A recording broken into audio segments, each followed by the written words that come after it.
guys, welcome back to our channel, and in today's video we are going to help you determine the Lewis structure for CH3F molecule. It's a chemical formula for fluoromethane, and to find out its Lewis structure we are first going to look at the total number of valence electrons for this molecule. So here we have one carbon atom that has 4 valence electrons in its outer shell.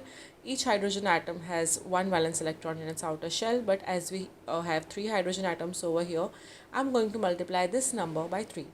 And fluorine has 7 valence electrons in its outer shell. So in total we have 14 valence electrons for this molecule. Now I'm going to place carbon atom in the center, 3 hydrogen atoms around it like this, and the fluorine atom will also be placed around carbon atom.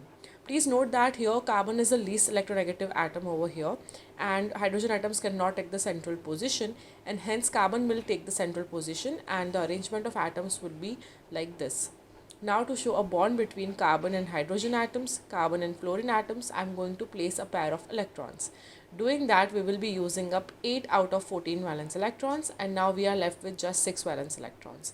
Now here, if you look at this structure closely, all hydrogen atoms have complete outer shells because all these hydrogen atoms have 2 valence electrons in its outer shell.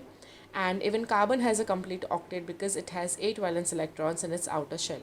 So the rest 6 valence electrons will be placed around fluorine atoms so that it also has complete octet.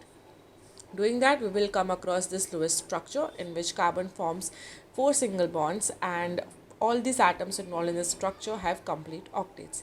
Hence, this is the Lewis structure of CH3F, and I hope this video helps you to understand that. For more such videos on Lewis structure, molecular geometry, polarity of the molecules, make sure to subscribe to our channel, and thank you for watching.